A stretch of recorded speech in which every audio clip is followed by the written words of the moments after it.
Nah. If you but nah.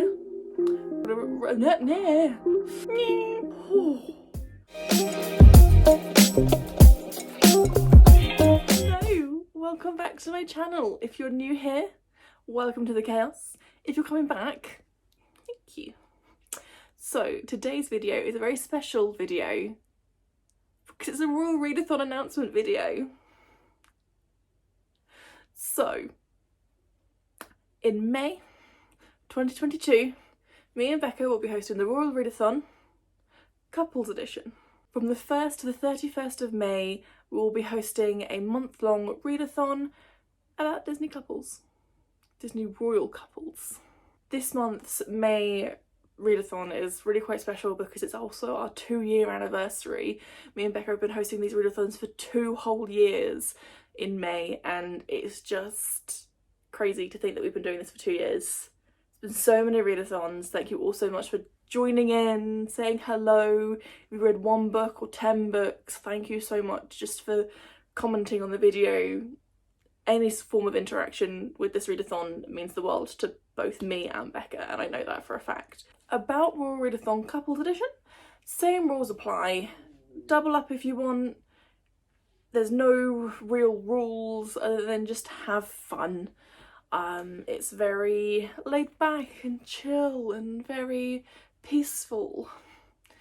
There's double up, triple up. If you can find a book that fits all prompts, go for it. Complete the Royal Readathon. Good luck though. There's, how many prompts are there? Let me just see.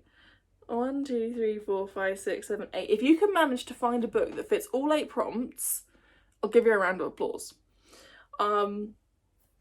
Because this is, yeah, this is good luck. Good luck. If you can find a book, I will give you a round of applause. So yeah, no rules other than have fun.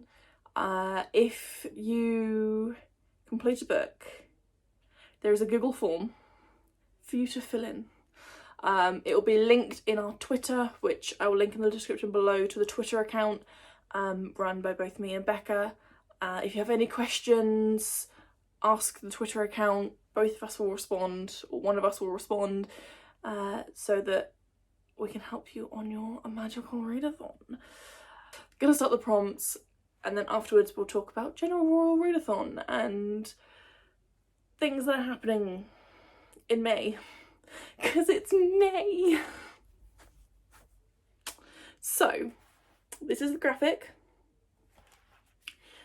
and the first couple that we have decided to create a prompt for is Mulan and Shang from the movie Mulan. And for this, we've decided to go for a book with LGBTQ plus rep. Any form of LGBTQ plus rep in a book.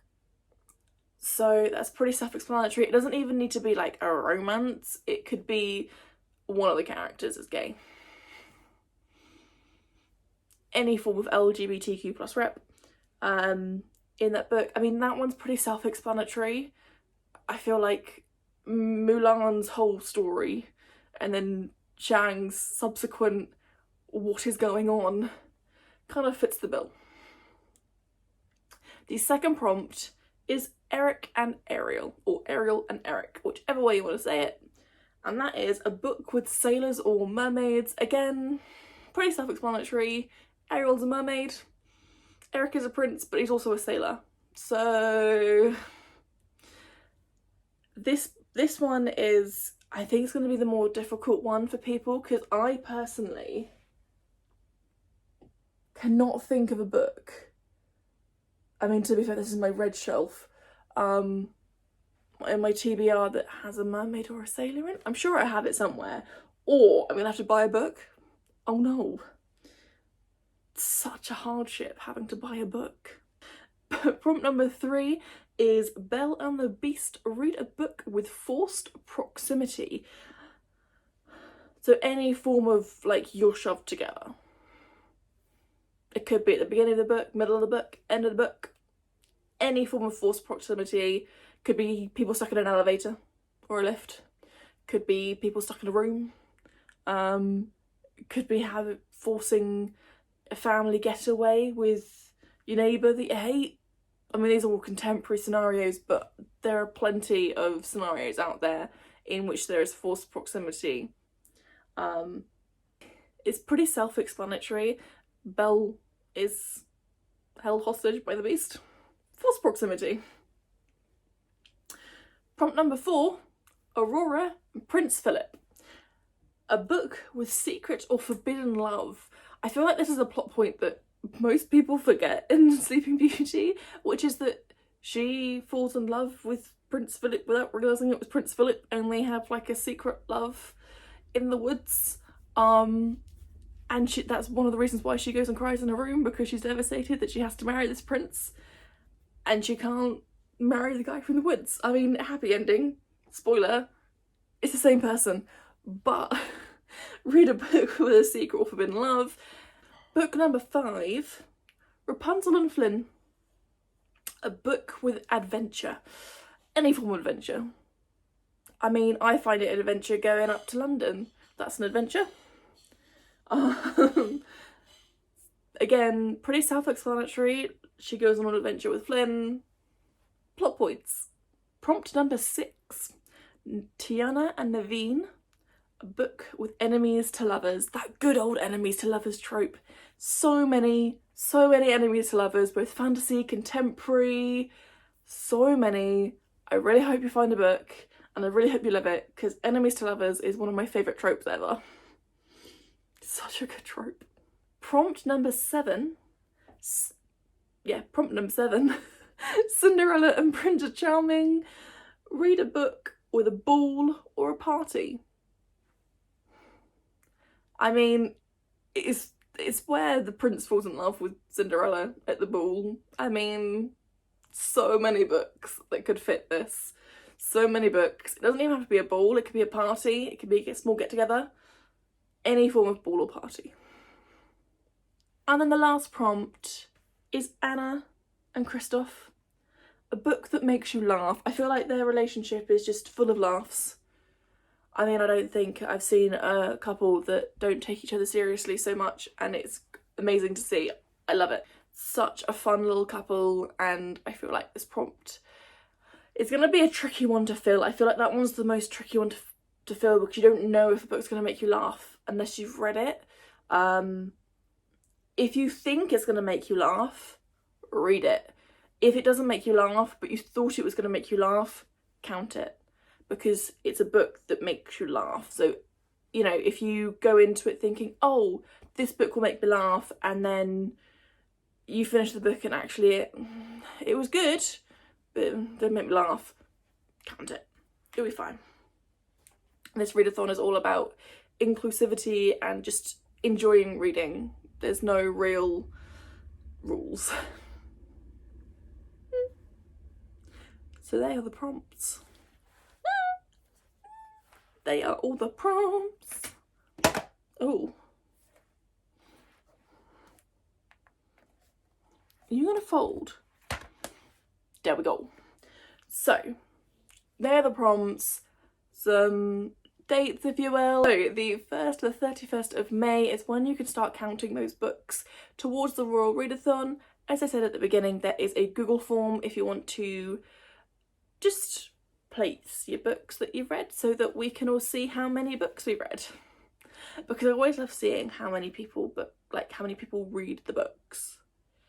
It's amazing to me how many people actually fill in that form every single time. It's so much fun. I love seeing what people read. Both me and Becca are going to be doing recommendation videos as well as our own TBRs. So if you struggle with anything, wait until the recommendation videos come out, and if you still have questions, like I said, don't hesitate to ask Twitter. We are there. So below I will link the Twitter, and that will have everything that you need. It will have the graphics, it will have links to my YouTube, Becca's YouTube, it will have links to everything you need for Royal Readathon. Not only that, like I said, if you need to ask a question, ask on Twitter and we shall answer. Hopefully. That is the Royal Readathon. Like I said, there's not very many rules. It's just enjoy reading, and that's what I love about this. Thank you so much for everyone who's joining in, everyone who's watched, everyone who's read a book but not said hello, everyone who said hello, just anyone for joining in Royal Readathon. It's been 2 years in May, it'll be a 2-year anniversary, and I'm so excited. Me and Becca will both be hosting sprints throughout the month. I believe, I'm not going to say what days we're doing because we haven't talked about what days we're doing, but both of us will be hosting sprints. And yeah, I hope everyone can join. I hope everyone enjoyed my rambles and the prompts, and this was a readathon. I want to say a huge thank you for watching till the very end. Please don't forget to like, comment and subscribe. If you've watched this far, which is your favourite prompt? What prompt have you really liked? Which prompt are you most excited to fill? For me, it would have to definitely be enemies to lovers. I love a good enemies to lovers. Just like the trope is just amazing. So definitely enemies to lovers is one that I'm going to have real fun, real fun, like, filling. Thank you for watching, and I will see you all later. Bye!